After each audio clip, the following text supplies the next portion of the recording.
Good morning.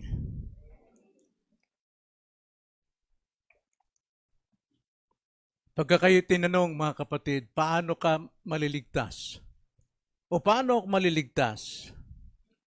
Ano pong karaniwang sagot ng mga tao? Sumampalataya kay Jesus. Ako'y sumampalataya kay Jesus kaya ako'y ligtas. Sa katotohanan, ganun po kasimple ang kaligtasan. Ang sumampalataya kay Jesus. Ngunit, sa kabilang banda, ito pong mga salitang ito, ako'y sumampalataya kay Jesus, ay naaabuso ng tao. Lahat na lang magsasabing, ako'y sumampalataya kaya ako'y ligtas, pero ang buhay nila ay parang buhay ng demonyo. Kaya yung pong salitang ako'y sumasampalataya kay Jesus, batayan ng kaligtasan, ito po'y bumabagsak po sa ating panahon kung tawagin easy believism. Basta sumampalataya ka na, ligtas ka na. Kaya kung magtatanong ka sa mga tao, 5 tao, paano ka maliligtas, 5 sagot din ang kanilang maibibigay sa iyo. Wala tayong katiyakan. Ngunit kung magtatanong ka sa 5 tao kung sinong pinakamagaling na basketball team, magbibigay rin sila ng 5 kasagutan, pero alam natin, lahat yun ay totoo. Pero pagdating po sa kaligtasan, nang kaligtasan ay mananatili sa iyo ng 5 milyong taon at hindi mawawala, tanging banal na kasulatan lamang ang makapagbibigay sa atin ng tamang kasagutan. Kaya balik tayo sa ating pag-aaral sa 1689. Ano ang unang-unang leksyon na pinag-aralan o pinanindigan ng ating mga church fathers? Naalala niyo ba kung ano yung unang leksyon o doktrinang ipinahayag ng 1689? Naalala niyo? Holy Scripture, banal na kasulatan. Bakit po? Upang malaman natin ang buong katotohanan mula sa Diyos. Ang banal na kasulatan ay sapat, tiyak at hindi maaaring magkamali. Itong katotohanan na kung saan makapagbibigay sa atin ng mga turo't aral upang tayo po ay magkaroon ng totoong pananampalataya. Pananampalatayang makapagliligtas at hindi yung easy believism. Basta sumampalataya ako, ligtas na. Ang faith natin ay hindi lundag sa dilim, kundi ang faith natin is based to the truth na ating napakinggan, nabasa, naunawaan. Kaya nakikilala natin ang Diyos at dahil dyan, tayo po ay sumasampalataya. Tanging banal na kasulatan lamang ang makapagbibigay sa atin ng kasagutan, paano ka maliligtas? At sa banal na kasulatan, ikalawang itinuturo rito, 1689, ay ang Diyos. Sapagkat walang ibang tagapagligtas maliban sa Diyos, gawa ng banal na Trinidad. At ang banal na Trinidad, ang Diyos natin, ay nagtakda ng lahat ng bagay na maaring mangyari upang makita natin, makasampalatay tayo na walang aksidenteng nangyayari sa ating panahon. At dahil dyan, nilikha niya ang lahat ng bagay, may buhay man o wala, malaki man o maliit, nakatago man sa ilalim ng lupa o nasa taas ng universe, ng kalangitan, nilikha niya ito, bawat bagay na kanyang nilikha ay mayroong layuning tupdin kung ano yung itinakda. Nagtakda ang Diyos, kaya siya ay naglikha. At pagkatapos ay ang kanyang providensya. upang matiyak na lahat ng kanyang mga nilikha ay gagawin ang kanyang itinakda, ang kanyang layunin. Kaya sa pamamagitan ng providensya, na-unfold natin ang kasaysayan po ng buhay ng tao. Lahat ay hindi aksidente. At sa providensya ng Diyos, wala pong nagkataon.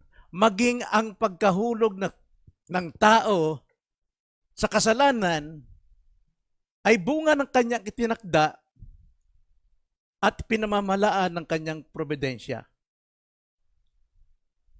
Sa kanyang itinakda, nagbigay ang Diyos ng dalawang pagpipilian. Sumunod ka, buhay. Lumabag ka, kamatayan. At ang pagbagsak po ng tao sa kasalanan, nakatakda na. Anong nakatakda? Kamatayan. Problema, karamdaman, pagtanda, pagkabulok. So makita natin, ang buhay ng tao, wala pong pag-asa. Dahil ang tao patay sa kasalanan. At dahil po sa kasalanan ng tao, pati ang buong nilikha, nagsasuffer. Lahat po nabubulok, natutuyo ang mga dahon, namamatay ang mga puno, namamatay ang lahat. Dahil ito sa pagbagsak ng tao. So, sa kalahat-lahatan, buong nilikha, wala pong pag-asa. Na gusto kong basahin ng Romans 8:20 to 21 tungkol po sa buong nilikha. Dahil sa pagbagsak ng tao, ganito po ang pagkakasabi. Sapagkat ang sangnilikha ay nasakop ng kawalang kabuluhan. Hindi sa kanyang kalooban, kundi dahil doon sa sumakop sa kanya. Ano yung sumakop sa buong sinukob? Ang kasalanan, kabulukan ng tao. Sa pag-asa na ang sangnilikha naman ay mapapalaya mula sa pagkaalipin sa kabulukan tungo sa kalayaan ng kaluwalhatian ng mga anak ng Diyos. Yung pong creation, ito po'y makakalaya sa lahat ng kabulukan sa pamamagitan nitong mga taong nilikha ng Diyos na sila po ay maligtas at sa kaligtasan nila na mga tao mula sa kasalanan at kabulukan magkakaroon ng bago ring creation. Kaya napakalaga po, paano po mangyayari yan? Na ang kalagayan ng tao, ng the whole creation, ay bumagsak sa kasalanan, patay lahat, condemned. Walang magagawa ang tao sa kasalukuyang buhay natin ngayon. Lahat ng tao ngayon, maliban sa Kristiyano, sila po'y mga walking dead, mga lumalakad na patay. Walang pag-asa. Hindi kayang ibalik ang kanyang original na kalagayan tulad kay Adan. Malibang ang Diyos po ang gumawa. Pagka sinabing ang Diyos ang gumawa, para po sa kaligtasan ng mga tao at sa kaligtasan ng creation, ng kaligtasan, ito po'y malaking biyaya. Ano naman natin? Biyaya ito. At ito po ang ating kapitong leksyon na dapat nating alamin, pakinggang maigi, para hindi tayo magkamali pagdating sa ating kaligtasan. Ito po ay ang tipan ng Diyos. The covenant of God. Napakalaga po ito mga kapatid. Sapagkat dito natin makikita ang dakilat malawak na biyaya ng Diyos na dumating sa tao. Sapagkat ang Diyos ay nakipagtipan sa mga makasalanan, bulok patungo sa impyerno na tao. Ang Diyos ang gumawa. So ano ba ang covenant? Ano ba ang tipan sa Tagalog po? Testament kung tawagin sa Bible, Old and New Testament. Ang tipan po sa karaniwan pantao, ito po'y kontrata o kasunduan ng dalawang tao na gawin ng isang bagay o panghawakan nilang isang bagay pagkakasundo. So ito po'y sa pagitan ng dalawa na sila'y nangangako sa isa't isa na tutuparin nila ang kanilang kasunduan, ang kanilang tipan. At isa man ang lumabag doon, sira na ang tipan. Wala nang pag-asa yon. Maaring magkakademanda na. Yan po ang tipan. Pero pagdating po sa Diyos, sa tipan ng Diyos, kakaiba sa tipan o kasunduan ng tao. Sapagkat ang Diyos ang nagbigay ng tipan sa makasalanang tao, pero ang Diyos din ang nangakong tutupad dito. Dahil ang tao, hindi siya makatutupad talaga. Bakit po? Makasalanan ng tao. At ang hilig ng tao ay kasalanan, hilig ng laman.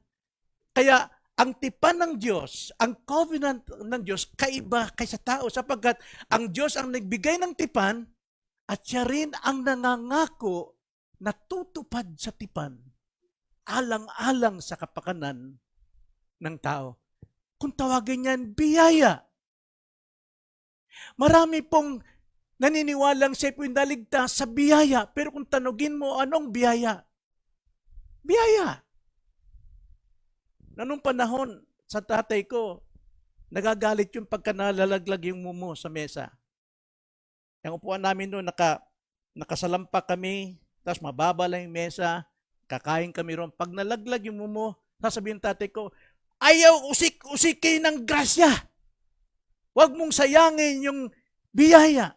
Yun ang tingin ng tao. Kapag may pagkain, biyaya.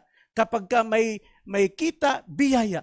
Pero hindi po yan ang tinatawag na biyayang kaligtasan ng Diyos. Kung tawagin po yung biyayang yan is common grace. Para sa lahat, even the criminals, nakakatanggap ng inumin, ng pagkain, kabutihan, trabaho. Pero pagdating po sa covenant doon sa Diyos, sa kaligtasan, kaiba po ito.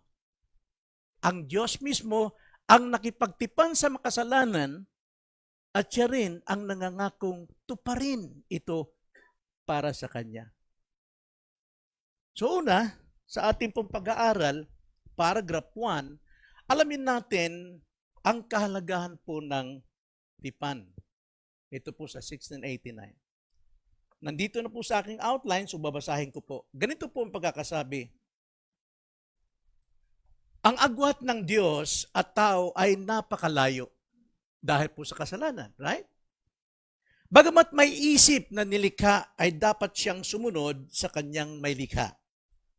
Sa kanyang sarili ay hindi niya kayang makaabot sa gantimpala ng buhay. Tanging sa kusang pagpapakababa ng Diyos at sa pamamagitan ng tipan, maaring maganap ang ugnayan sa Diyos. So nakita niyo yung biyaya, mga kapatid? Gawa ng Diyos. Marami pong nasasabi, sumampalataya ko sa Panginoon. Ano sinampalatayanan? Paano mapapatibay ang iyong pananampalataya? Paano kang lumago sa iyong kaligtasan? Jesus says, truly, if you are my disciple, you will remain in my word. Sapagkat ang utos ng Panginoon, Mark 16:15, go and preach the gospel to all nations. Matthew 28:19, make disciples of every nation, baptizing them and teach them. Ang sabi ng Panginoon, turuan sila upang, ano po, ang sabi ni Jesus Christ, you will remain in my word, always studying, meditating in my word, and you will know the truth, and the truth shall set you free. Marami pong nagsasabing, sumampalataya ko. Okay, ligtas. Hindi natin pwedeng pagdudahan yan sapagkat yun po ang gospel. Yun po ang sinabi ng Diyos. Whoever believes in the Lord Jesus Christ, he shall be saved. But, anong basis niya? Hindi siya mananatiling mapanghawak na ganon, naligtas siya, unless remain to be a disciple, studying, hearing the Word of God, knowing the truth, upang siya po ay makalaya. Kaya dito po sa paragraph 1, alalahanin natin ang agwat ng Diyos at tao. Wala pong kaligtasan talaga ang tao. Ang agwat na ito ay hindi po mabilang, hindi masukat. Masasabi nating eternal, sapagkat the wages of sin is death. Kamatayan po talaga ang bayad ng ating kalagayan bilang hindi Kristiyano. Bagamat nilikha ng Diyos ang tao na may isip at mayroong self-will. Mayroon siyang sariling kalooban. Pero ganyan pa man, kailangan niyang sumunod sa kanyang may likha. He has to obey. Sapagkat ang pag-obey po, mga kapatid, ito po ay ang pananatili ng kanyang buhay.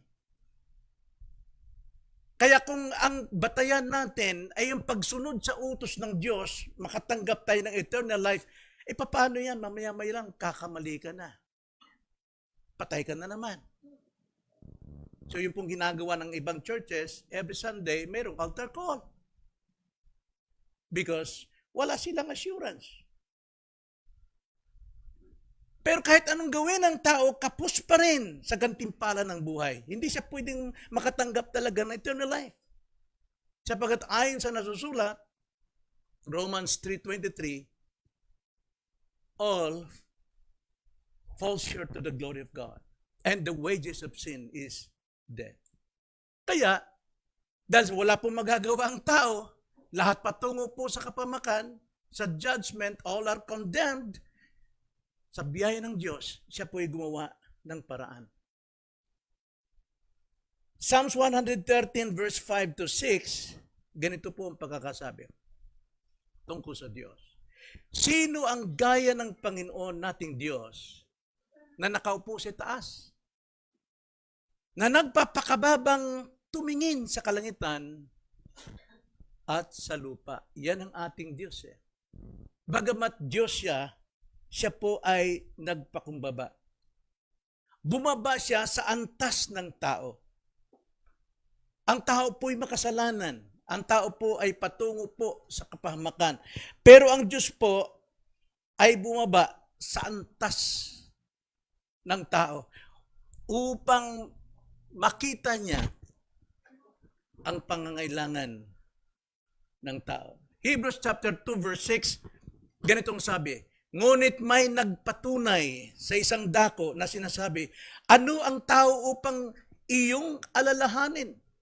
O ang anak ng tao upang siya'y iyong pagmalasakitan? Kita nyo, ang Diyos na banal, soberano, Almighty God, all-powerful God, the most holy God, bumaba siya sa isang tao. Ano nga ba ang tao? Ano bang halaga ng tao? Pero sa biyaya ng Diyos, ang Diyos po ay bumaba sa antas ng tao. Psalms 22 verse 6, ganito ang pagkakasabi. Dinescribe ni David kung ano po ang kalagayan ng tao. Kanya ito'y pinersonal niya sa kanyang sarili. Ang sabi niya, ngunit ako'y uod at hindi tao. Kinukot niya ng mga tao at hinahamak ng bayan. Ganun pong tingin ni David. Tapat siya sa kanyang sarili na uod lang tayo. Tayo lang yung mayabang. Hindi pinagmayabang ni David na siya po ay hari dito. Kundi ang tingin niya, itinuring niya na siya po ay hindi karapat-dapat sa Diyos. Isang uod. Maging si Abraham, ang sabi sa Genesis 18:27. Ang sabi ni Abraham, sumagot si Abraham at nagsabi, mangangahas akong magsalita sa Panginoon, akong alabok at abo lamang. See, ang isang taong mapagpakumbaba, hindi niya itinataas ang kanyang sarili, ni kumikilos na mataas kaysa iba sa kanyang sarili. Sapagkat kung ituring natin ang ating sarili, we are just dust. Tayo po ay abo lamang at tayo alabok lamang. Pero kinusa ng Diyos na siya po'y bumaba, magkatawang tao, kapantay ng tao, hindi dahil may utang na loob siya sa tao, kundi ginawa niya ito. Sa paanong paraan? Sa pakikipagtipan. Pakikipagtipan sa tao. Ito ang natatanging pag-asa ng tao. Hindi sa ating sariling lakas, hindi sa sarili nating pinag-aralan, hindi sa sarili nating katanyagan, kundi dahil ang Diyos, si Kristo, nagkatawang tao, bumaba siyang kapantay ng tao, nakisalamuha sa mga makasalanan, bagaman siya'y walang kasalanan. So ano uli ang karaniwang tipan o covenant sa tao? Kontrata, kasunduan. Kapwa sila dapat magsikap sundin ang kanilang kasunduan. Dapat walang pagkakamali. Pero kaiba sa Diyos, sapagkat ang Diyos, siya mismong nagbigay ng tipan sa tao at siya yung nangako na siyang tutupad. Bakit hindi talaga matutupad ng tao? Kaya ang Diyos na rin ang siyang tumutupad. Di ba't napakalaking biyaya ito? Saan mo binibase yung faith kay Jesus Christ? Dahil sa meron kang ginawa, mabuti ka? Ngayon alam natin, only by grace. Yung basis po ng ating kaligtasan. Hindi natin ito malalaman hanggat hindi tayo laging nag-aaral, nakikinig, nagbubulay ng salita ng Diyos with prayer. Sapagkat prayer po nagbubukas ng ating isipan upang makapagbulay. Maraming nagbubulay, mga matatalinong tao, masarap magsalita, mahusay magsalita, but without prayer. Meditation and prayer, hindi pwedeng magkawala yan. You cannot meditate the Word of God without praying. You cannot listen to the preaching of God without praying. Dapat sa upuan pa lang natin, nananalangin, Lord, paunawan niyo sa akin. Marami pong magagaling magbasa. Marami pong magagaling na mangaral. Pero hindi bunga, hindi pinaliguan ng prayer. Only prayer ang makapagbubukas ng ating isipan upang tayo makapagbulay ng salita ng Diyos. Ikalawa, so yung kalagahan ng tipan. Tingnan natin ang katangian ng tipan. Paragraph 2. Basahin ko po, ganito ang sabi. Yamang ang tao ay nahulog sa pagkakasala at napailalim sa sumpa ng kautusan ng Diyos. Kinalugdan pa rin ng Diyos na gumawa ng isang tipan ng biyaya. Dito ay malaya niyang inialok ang buhay at kaligtasan sa makasalanan. See? Inaalok ng Diyos ang kaligtasan. Hindi natin pwedeng panghawakan yung sinasabi lang, ako'y sumasampate kay Jesus. Paano inalik ng Diyos ang kaligtasan? Through listening the word preached. Diyan po. Kaya kung ikaw hindi nakikinig at sumasampalataya ka, hindi ako maniwalang kaligtasan yung taglay mo. Sapagkat ang kaligtasan mo ay dama lamang ng iyong damdamin at hindi based sa truth na iyong napakinggan at pinangawalaan. Kaya hindi po maganda yung natutulog sa pangangaral eh. Dito ay malaya niyang inialok ang buhay at kaligtasan sa makasalanan sa pamamagitan ni Jesucristo. Hiniling ng Diyos na sila ay sumampalataya kay Kristo upang maligtas. Kanya ring ipinangako na ibibigay ang banal na Espiritu sa lahat ng kanyang hinirang sa buhay na walang hanggan upang sila'y magkusa at magkaroon ng kayang sumasampalataya. Nakita niyo? If you're a Christian, lahat ng ginagawa, hindi sa iyo yan. Ginagawa mo lang yan dahil mayroong nagtuturo sa iyo. Confluence po yan. Philippians chapter 2, verse 13. Ang Diyos ang nagbigay sa iyo ng pagkukusa upang gawin mo ang kanyang kalooban. If you're a Christian, magkatapat kayo ng Diyos na gumagawa. Gagawin mo yung idinikta ng banal ng Diyos sa iyo, kaya ang bunga nan is for His glory. Hindi sa ating kayabangan. So, ang pangunahing halaga sa katangian ng tipan ay hindi naging hadlang ang katayuan ng tao sa tipan. Tao po'y patay, bulok, ligaw, mayabang, garbo, pero hindi naging hadlang yan, katayuan yan sa tipan ng Diyos. Mabiyaya ang Diyos. Sabi nga sa paragraph 2, section 1, yamang ang tao ay nahulog sa pagkakasala at napailalim sa sumpa ng kautusan ng Diyos, kinalugdan pa rin ng Diyos na gumawa ng isang tipan ng biyaya. So paano po nahulog ang tao sa kasalanan? Yung pinag-aaral natin the last time. Paano po? Ito po ba ay natukso? Sinong natukso? Walang natukso. Na-deceive. Sino pong na-deceive? Is it Adam or Eve? Sinong na-deceive? Sinong nadaya? Si Eva. Sino ang sadyaang lumabag sa utos ng Diyos? Si Adan. So ang kasalanan po ay sadyaan.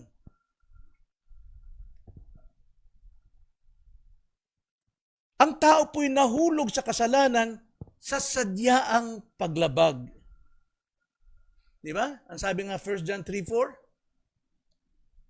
sin is the transgression or disobedience of the law. Tignan nyo ang utos noon, isang utos lang, Genesis 2:16-17. Ganito ang pagkakasabi. At iniutos ng Panginoon Diyos sa lalaki. Hindi kay Eva, sa lalaki. Kaya nga ang lalaki po malaking pananagutan sa pamilya.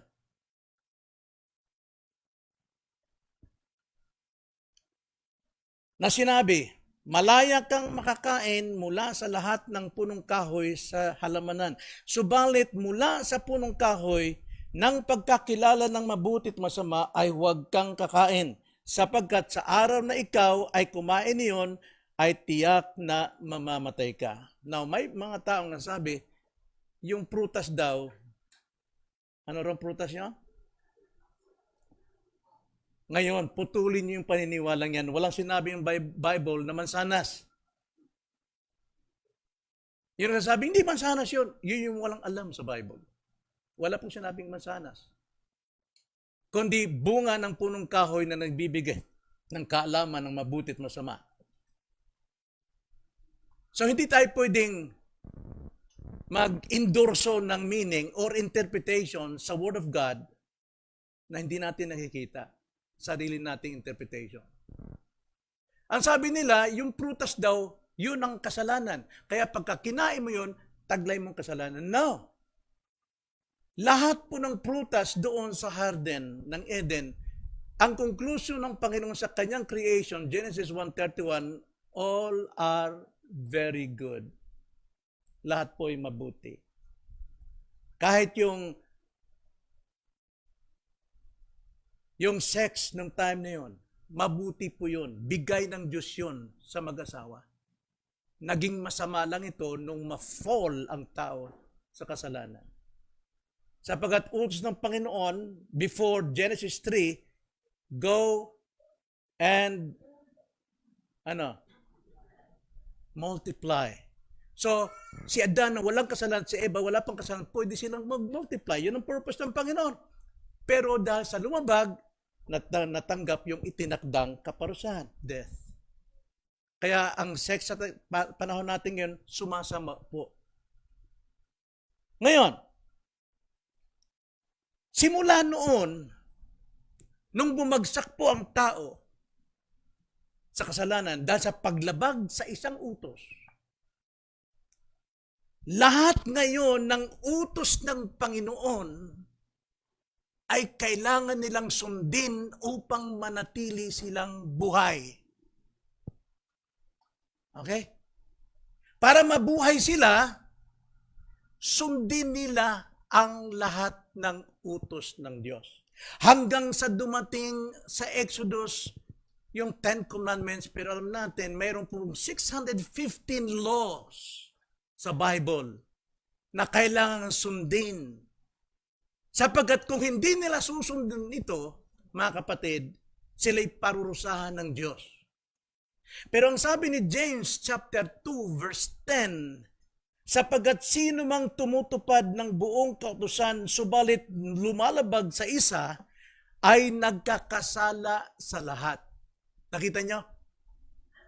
Sa time na yun, na kailangan sundin nilang kautusan to live, kailangan wala silang tatanggiang isa sapagkat kung mayroong isa, nilabag na naman nila ang lahat ng kautusan.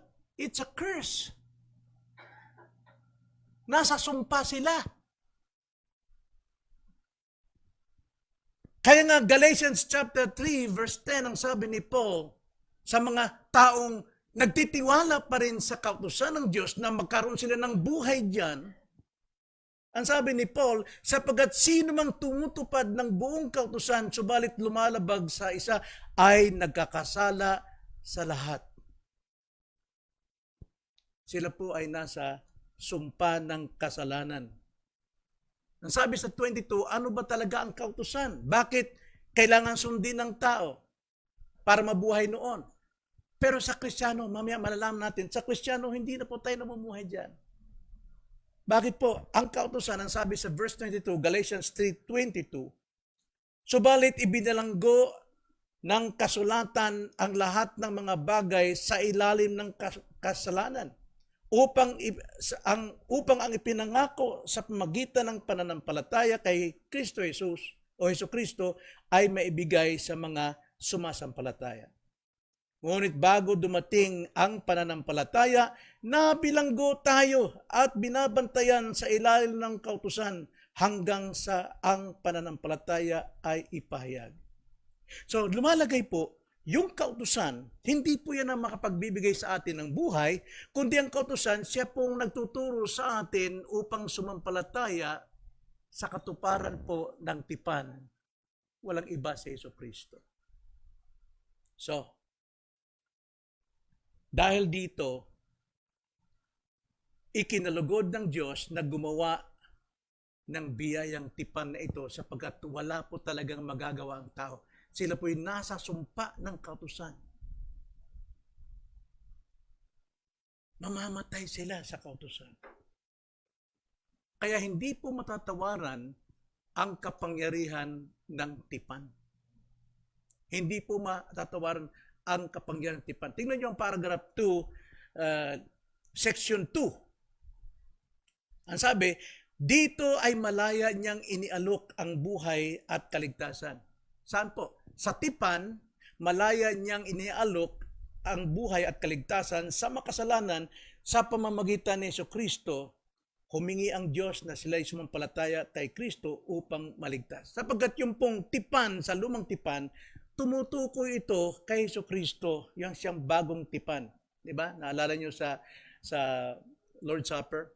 Ito ang aking katawan, tinapay, at ito ang aking dugo ng bagong tipan. So, tipan ay kaloob, hindi utang na loob. Kaloob ang tipan. Pagsunod sa kautusan, pagdating ng bagong tipan, pinawalang bisa po ang kautusan, ang pagsunod sa kautusan. Hebrews chapter 8 verse 7. Ganito ang sabi hanggang 13. Sapagkat kung ang unang tipang iyon ay walang kapintasan, hindi na sana kailangan humanap pa ng pangalawa. Sapagkat nang makakita ang Diyos ng kapintasan sa kanila, hindi talaga nila matupad ay sinabi niya, ang mga araw ay tiyak na darating, sabi ng Panginoon, na ako'y gagawa ng isang bagong tipan sa sambayan ni Israel at sa sambayan ni Juda. Hindi ayon sa tipang aking ginawa sa kanilang mga ninuno. Nang araw na hawakan ko sila sa kamay, upang sila'y ihatid papalabas sa lupain ng Ehipto, sapagkat sila'y hindi nagpatuloy sa aking tipan, kaya't ako'y hindi nagmalasakit sa kanila, sabi ng Panginoon. Verse 10, ito ang tipang aking gagawin sa sambahin ni Israel pagkatapos ng mga araw na iyon, sabi ng Panginoon. Ilalagay ko ang aking mga kautusan sa kanilang pag-iisip at isusulat ko ang mga iyon sa kanilang mga puso, at ako'y magiging Diyos nila at sila'y magiging bayan ko. Kaiba na po. Ang kautusan nasa isip, nasa puso. Ang Diyos ay nasa atin.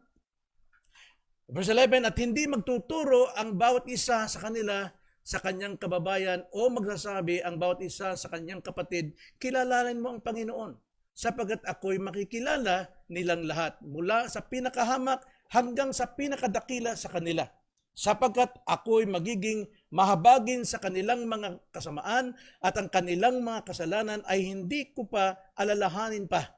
Hindi ko na alalahanin pa. Sa pagsasalita tungkol sa bagong tipan, ginawa niyang lipas na ang una. At ang ginawang lipas na at tumatanda ay malapit ng maglaho.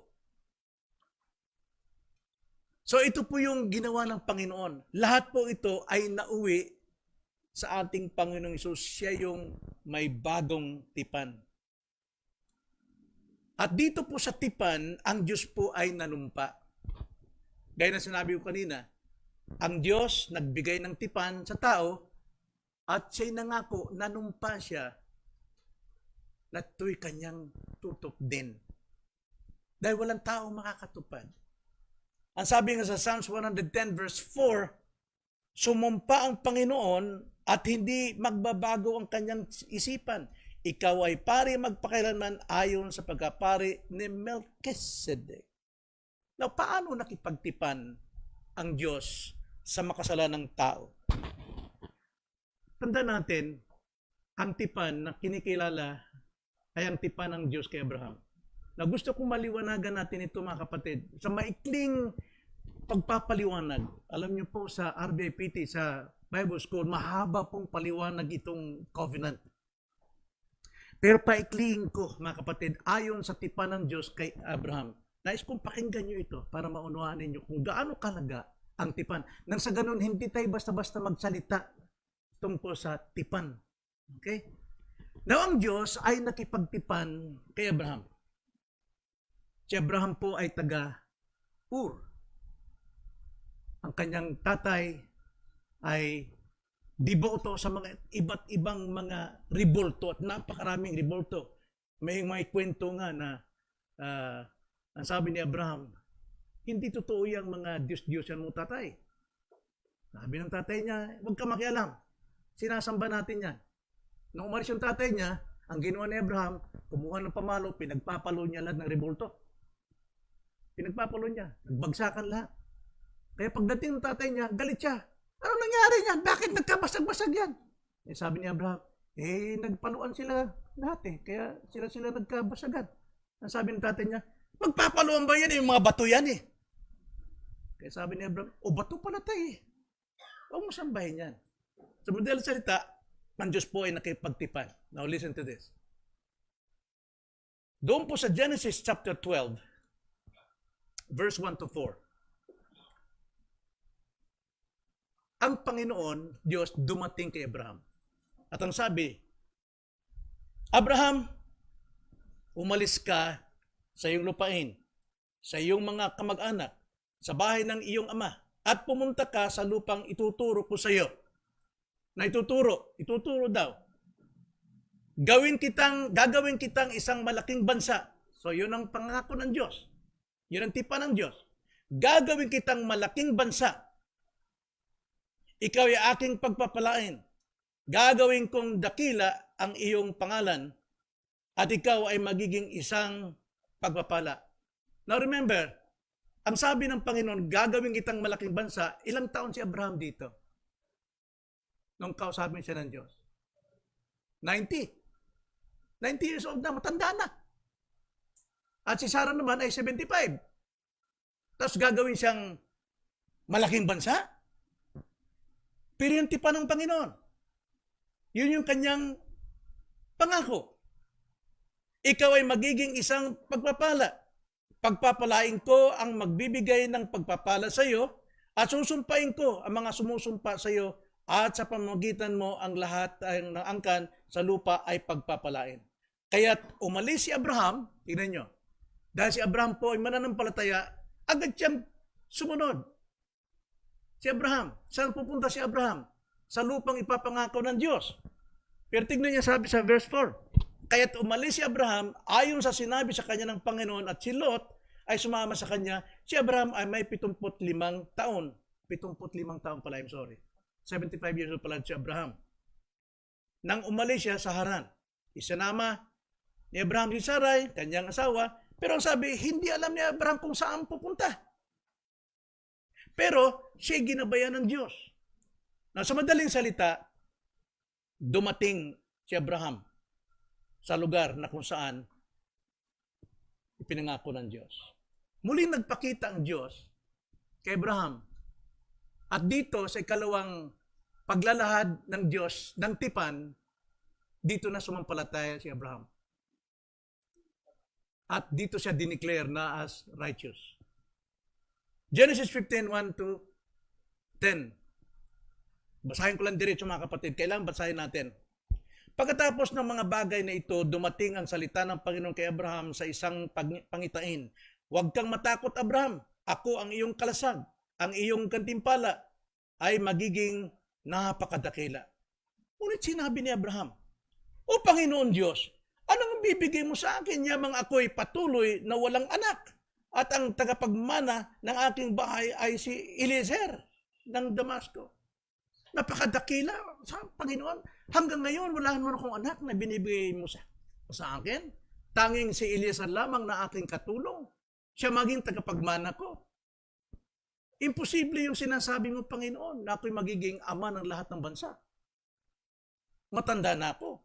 Verse 3, at sinabi ni Abraham, hindi mo ako binigyan ng anak. At isang alipin na pinanganak sa aking bahay ang magiging tagapagmana ko. Ngunit ang salita ng Panginoon ay dumating sa kanya, hindi ang taong ito ang magiging tagapagmana mo. Ang iyong sariling anak ang magiging tagapagmana ko. Sariling anak? Wala pa nga eh. Si Sarah, baog pa si Sarah. Paano yung Panginoon? That's impossible. At siya dinala ng Panginoon sa labas. Dinala. Gabi yun eh. At dinala niya sa labas at sinabi, tumingala ka sa langit. Tumingala naman si Abraham sa langit. At iyong bilangin ang mga bituin kung mabibilang mo. Oh, sabi ni Abraham, paano kung mapibilang yan? Napakarami yan. Ilang galaxy yan dyan. At ilang stars sa bawat galaxy. Billions of stars. Ilang galaxies naman ang sa buong universe. Billions of galaxies. Paano kung mabibilang yan? Pero sabi ng Panginoon, at sinabi sa kanya, magiging ganyan ang iyong binhi. Na matanda na si Abraham dito. Pero nung ginawa ni Abraham, nagduda ba siya? Nakita niya, impossible. Pero ang sabi sa verse 6, sumampalataya siya sa Panginoon at ito'y ibinilang na katwiran sa kanya. Now, take note mga kapatid. Saan ba makukuha at makikita ang katwiran? The righteousness. Kay Jesus Christ. Right?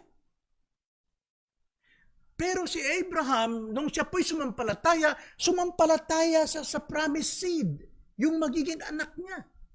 Kaya yung righteousness ni Christ ang siyang nagbi sa kanya dahil sa kanyang pananampalataya. Kaya ang sabi sa Romans chapter 4, si Abraham ang ama ng mga mananampalataya. Maging tayo ngayon. Dahil si Abraham believed doon sa tipan ng Diyos, sa kanyang pangako. Imposible yung paniwalaan, pero he believed. So yun ang katungkulan ng tao is to believe. para matanggap mo ang righteousness. Now, tignan naman natin ang gawa ng Diyos. Verse 17. Ganito po ang sabi sa verse 17. Nang lumubog na ang araw at madilim na, unahin mo natin ang utos ng Panginoon doon sa verse 13. Nag-utos ang Panginoon sa kanya, Abraham, kumuha ka ng handog. Baka, mga animal o mga hayop. At kumuha si Abraham at mga bato-bato, kalapate. Sabi ni Abraham, anong gagawin ko dito, Panginoon? Hatiin mo. Hinati ngayon. Yung buong baka, buong tupa, hinati. At ang sabi ng Panginoon, paghiwalayin mo yung hati. At isunod-sunod mo yung hanay ng mga hinati. Pero yung bato-bato, kalapate ay hindi po nahati. So pagod na pagod si Abraham doon sa kanyang ginawa. Ngayon, pagdating po sa 17, ito na. Nang lumubog na ang araw at madilim na, isang hurnong umuusok.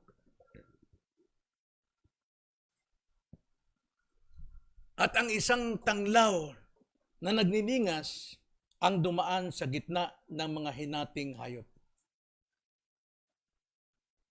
At ang araw na yon, at ng araw na yon, ang Panginoon ay nakipagtipan kay Abraham na sinasabi, ibibigay ko ang lupaing ito sa iyong binhi mula sa ilog ng Ehipto hanggang sa malaking ilog, ang ilog Euphrates. Now, dito po mga kapatid, noong pong nahati ni Abraham ang mga hayop, ibig sabihin po hinati. Alam niyo yung covenant means to cut. Ang Diyos dito ay nakipagtipan kay Abraham sa pamagitan ng hayop. Hinati sapagkat covenant means to cut. Alam naman natin, after po, dito si Abraham po ay sinabi ng Panginoon, magpatuli kayo. Cutting also. It's a covenant. Ibig sabihin, yan po ay biyaya. Hindi po yan kung ano-anong kaisipan. Biyaya din po rin sapagkat yan po ay tinatawag na tipan, covenant, to cut. Kaya nga, sa tuwing tayo po ay nakakabasa sa Bible na may ginawang kasalanan ang mga Israelita at sila'y pinatawad ng Diyos, bakit po? Sapagkat naalala ng Panginoon ang kanyang tipan kay Abraham, kay Isaac, at kay Jacob. Ngayon, nung dumating po ang gabi, pagod na pagod si Abraham, siya po'y nakatulog. At sa kanyang pagkakatulog, dumating po ang kadiliman at ang kakilakilabot na presensya. Sadyang pinatulog ng Diyos si Abraham upang hindi niya makita ang kakilakilabot na presensya. Ano yung kakilakilabot, mga kapatid? Nakaramdam na ba tayo ng kakilakilabot na para tayo nandoon sa karaliman ng bottomless pit? Parang ganun. At pagkatapos, ang ginawa ng Panginoon, ang sabi sa 17, nung hating gabi na, biglang lumabas ang umuusok na hurno. At ito'y tanglaw na nagniningas. Umuusok at nagliliyab na sulo. Dumaan ito sa gitna ng mga hinati na mga hayop. Dumaan ito. At sino itong nag-aapoy, nagliliyab? Kung tawagin po yan, sa doctrine is theophanies. Ibig po sabihin ng theophanies, ang Diyos po ay nagpapakita sa outward form. Nagpapakita ang Diyos sa panlabas na anyo, sapagkat siya isang invisible, hindi nakikita, pero nagpapakita siya sa anyo na nakikita tulad nung nagpakita ang Panginoon kay Moises doon sa burning bush. At doon nagsalita ang Panginoon. At dito naman, nagpakita naman kay Abraham ng isang burning torch. Anong sabi sa Hebrews? Ang ating Diyos ay nakakatakot na apoy. Ano ibig sabihin ito in short, mga kapatid? Ang ibig sabihin, Abraham, ako'y nakikipagtipan sa iyo. Sino itong sulo? Ang Diyos. Sino yung nakakatakot, kagigimbal-gimbal? Ang Diyos pa rin, presensya ng Diyos. Abraham, itong pakikipagtipan ko sa iyo, ako'y dumaan sa mga hinating ito. Na kung hindi ko magagawa ang pinangako ko sa iyong tipan, ganyan ang mangyayari sa akin. Isang Diyos na makapangyarihan, isang Diyos na banal, isang Diyos na soberano, isang Diyos sa lahat ng mga Diyos ay magpapakababang mangyaring siya'y hatiin din.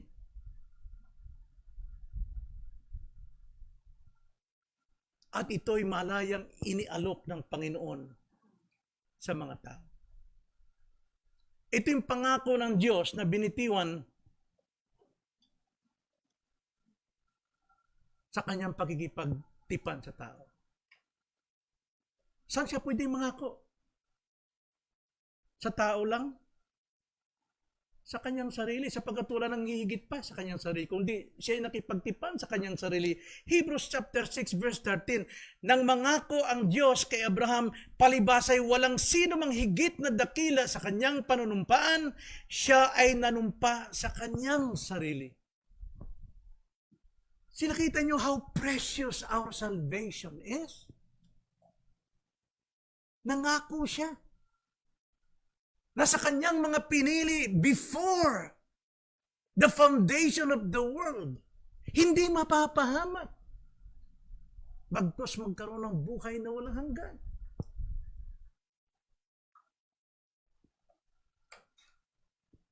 Kaya dito sa tipan, malayang inialok ng Diyos sa tao ang buhay. Sa pamamagitan ng tipan na kanyang isa sa katuparan kay Hesukristo. Kaya pagdating po sa banal na hapunan, sa huling hapunan ng Panginoon, ipinahayag ng Panginoon ang pagbabago ng bagong tipan. Hindi matutupad yun. Kailangan silang laging wisikan ng dugo. Pero ngayon, sabi niya, ito ang aking bagong tipan, ang aking dugo.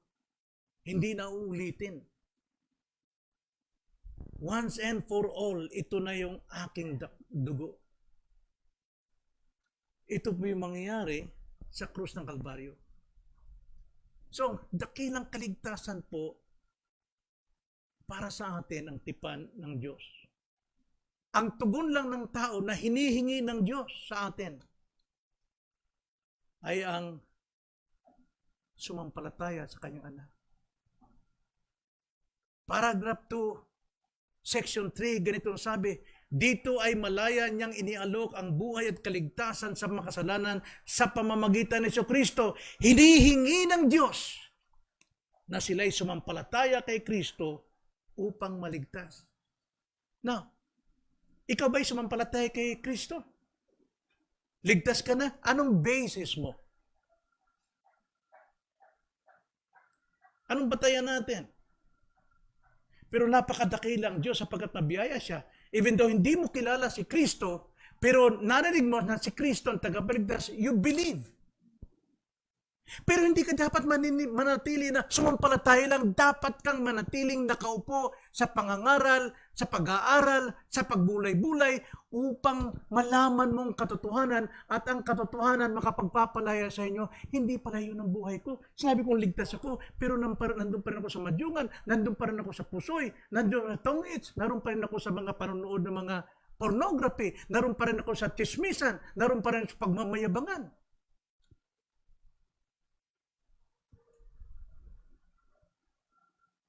So hindi po sa pagtupad ng kautusan ang kaligtasan, hindi sa magitan ng ating kabutihan. o hindi sa mga mabubuting gawa na ating nagagawa. Kailangan lamang dito ay sumampalataya kay Kristo, pero ang ating pananampalataya ay may batayan. Romans 10:17, faith cometh by hearing. Hearing what? The words of God. Yung word po ron is rhema, meaning teaching of God, teachings of Jesus Christ. Kaya hindi po tayo easy believism. Kaya nga po sa membership, tinitiyak natin na alam mo ang iyong pananampalataya. Hindi basta ako maniniwala sa iyong Kristiyano ka, hanggat hindi kita nasuri, doon pa lamang sa membership class, sapagat ito'y kabutihan para sa iyo. Nang sa ganun magkaroon ka ng assurance. Hindi dahil dumadalo ka every Sunday, you are saved already. Kailangan ng faith natin based on the truth. Kung ito ba'y nangyari sa iyo. Kaya meron tayong membership class. Maraming ayaw po umattend ng membership class. Bakit? Marahil hindi pa sila talaga ligtas. Pero kung ligtas ka na, you believe that you are saved, then dapat nandun ka. Sabihin mo sa amin na ako'y Kristiyano, pastor, gusto ko nang magpamiyembro, gusto kong malaman. Ang dapat kong malaman. At ang Diyos din ang nangangako sa section 4, Kanya ring ipinangako na ibibigay ang banal na Espiritu sa lahat ng kanyang hinirang sa buhay na walang hanggan. Upang sila'y magkusa at magkaroon ng kakayanang sumampalataya. See? Ang banal na Espiritu po, ang siyang pumapasok sa atin, ang siyang naniniran sa atin habang tayo po'y nakikinig ng salita ng Diyos. Ang banal na Espiritu, ang siyang naniniran sa atin upang tayo'y baguhin, bigyan tayo ng bagong buhay. At pagkapag tayo po'y mayroong bagong buhay, naunawaan natin ang katotohanan, then we believe Christ. Hindi sa iyong sariling paniniwala, kundi sa pamamagitan ng banal na Espiritu ang nariyan sa iyo, sapagkat pangako ng Diyos sa tipan niya na ipagkakalob niyang banal na Espiritu upang magkusa ka, upang bigyan ka ng kakayanan. Hindi sa sariling sikap. So, lastly mga kapatid, sandali na lang ito. Ang larawan tipan ng biyaya. Paragraph 3. Basahin ko po ang paragraph 3. Ang tipan ng Diyos ay pinahayag sa Ebanghelyo. So, gospel. Ano po ang gospel? Si Jesus ang katuparan ng tipan ng Diyos kay Abraham. Si Jesus nagkatawang tao, siya'y nabuhay, siya'y naglingkod, siya ay namatay, at siya'y nalibing.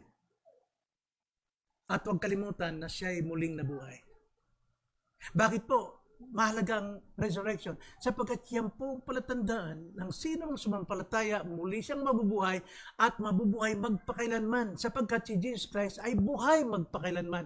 Hindi tulad ng Buddha, si Buddha nung mamatay, patay! Kaya ang kanilang paniniwala kay Buddha, patay! Tayo po ay mayroong assurance of salvation because our Savior lives forever. Yung pong napakalaga po na maunuhan natin ng resurrection. Ang tipan ng Diyos ay pinahayag sa Ebanghelyo. Una kay Adan pa lamang. Genesis 3:15, right? The first gospel. Genesis 3:15. At pagkatapos ay nagpatuloy hanggang sa ganap na pagpapahayag ng kaligtasan sa bagong tipan. Ang kaligtasan ng mga hinirang ay batay sa kasunduan ng Ama at Anak noong walang hanggang pasimula.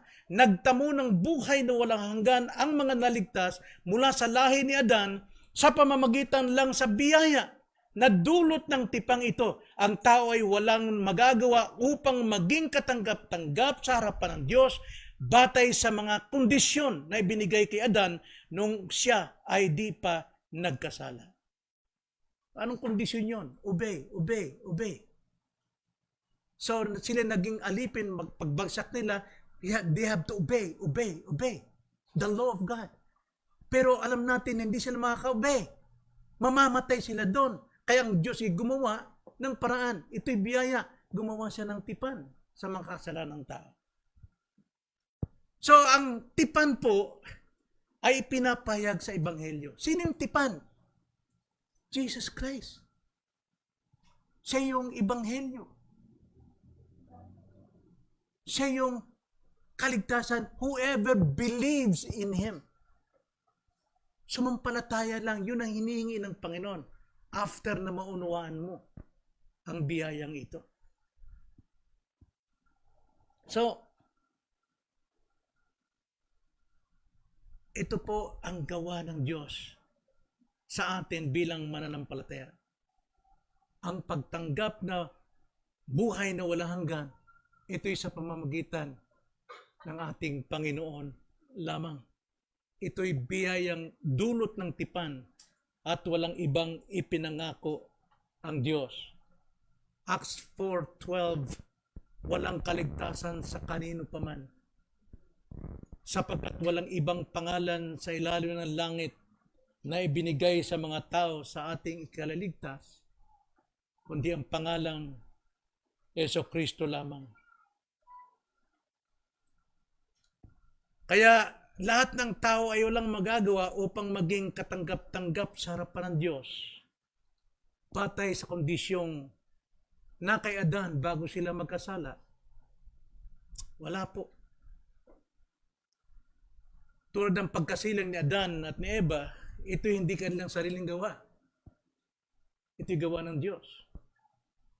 The same din sa ating pagiging bagong nilalang. Sa pagitan ng Espiritu, ito hindi sa ating sariling gawa o pagsisikap. Kaya, ang buhay po ng isang Kristiyano, dapat laging may kagalakan sa gitna ng mga problema sa pamagitan po ng ating panalangin pagbubulay. Kanina nga po sa devotion, hindi maaring mangaral ka na hindi mo paliguan ng panalangin ang iyong mensahe, ang iyong pag-aaral, ang iyong pagsasaliksik. Unahin mo nang alamin ang Biblia, ang teksto, bago kumuha sa labas. Kailangan mo nang ipanalangin. Bubuksan ng Diyos ang iyong isipan upang maunawaan mo ang teksto. Kaya alam mo paano ito ipaliwanag. Alam mo kung paano ito ilalapat. Hindi tulad nung umaasa ka sa iba, memoryahin mo yung iyong mga pinag-aralan. Naging kasabihan na po yan sa mga mangangaral. Pagka maraming quotation, pag maraming binabanggit, John Calvin, sasabihin ng listener, mga galing niya, nag-research talaga siya. Nag-research talaga siya. Anong ni-research niya? Yung mga taong patay na. Hindi nag-research doon sa Bible, what does the text say?